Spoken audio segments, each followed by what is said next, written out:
Most gardeners assume that scattering compost or food scraps on top of the soil is the best way to encourage worms. I believed that for years, feeding my raised beds heavily on the surface, thinking more organic matter would automatically attract these essential soil engineers. The reality was the opposite. Despite generous piles of compost and mulch, worm activity in my beds was minimal, soil remained dry below the surface, and root growth was patchy. Surface feeding had unintentionally created a barrier between the worms and the nutrients they actually needed, slowing down soil regeneration and plant growth. If you're serious about creating productive living soil, subscribe to Husbandry.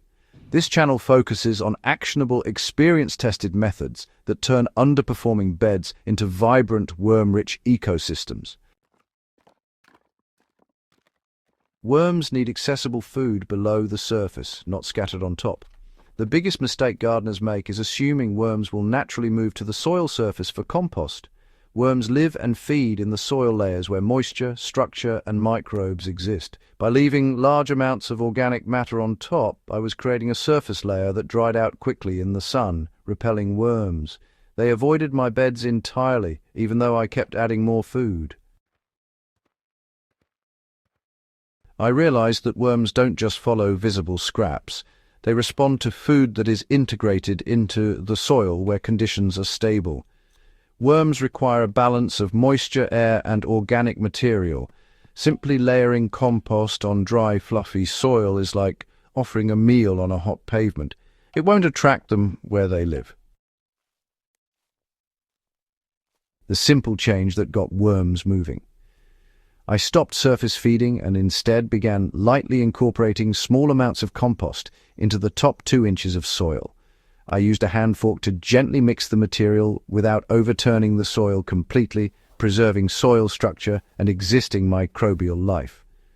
Within a few days, worms began appearing near the surface, actively processing the compost and leaving rich castings behind.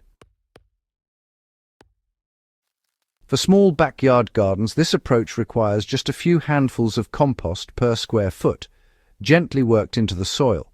For raised beds, I recommend adding compost incrementally, no more than ½ an inch at a time, and covering it lightly with mulch to retain moisture.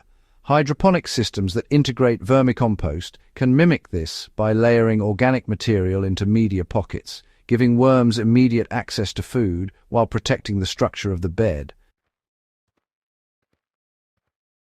Moisture management is critical to keep worms active. In addition to placing compost in the right location, moisture is the next critical factor. Surface feeding encourages evaporation and dry patches, leaving worms little incentive to venture upward. I adjusted my watering schedule to provide deep, infrequent watering that kept the top few inches consistently damp. Adding a thin layer of straw or shredded leaves on top further reduced moisture loss and protected the integrated compost from drying out too quickly. Maintaining this moisture balance is crucial. You see, overwatering creates anaerobic pockets that can suffocate worms, while underwatering leaves the soil inhospitable. A soil that is evenly moist, slightly cool and crumbly encourages worms to remain active and process organic matter efficiently. I also discovered that soil texture mattered more than I expected. Worms can't burrow through dry, overly loose soil that lacks cohesion, nor can they navigate compacted clay without effort. The beds that responded best to this method were those lightly firmed after compost incorporation, creating a balance between structure and aeration. Worms could move easily, roots could penetrate more deeply, and water absorb faster into the soil. In practice, this means gently pressing down beds after mixing in compost or using a broad fork to lift soil without overturning layers.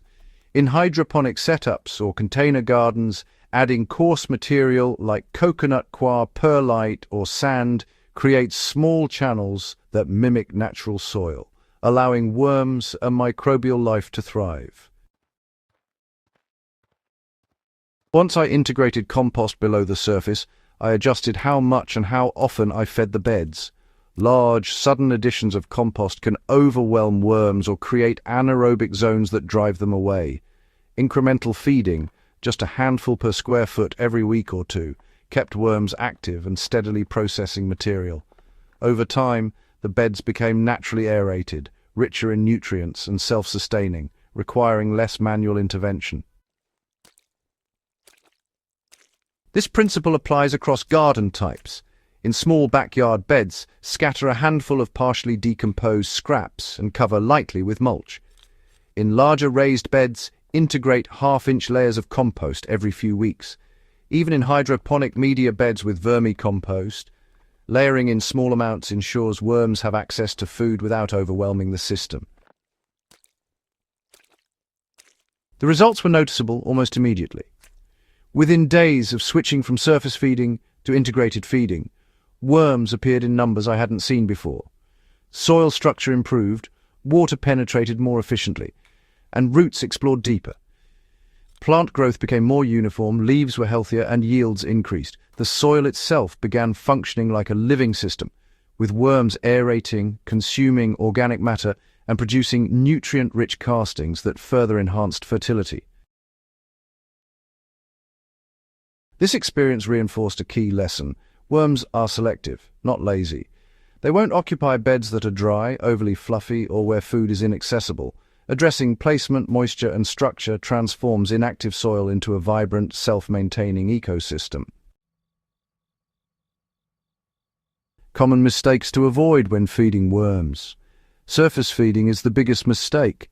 It creates dry patches and, honestly, prevents worms from accessing food where they live.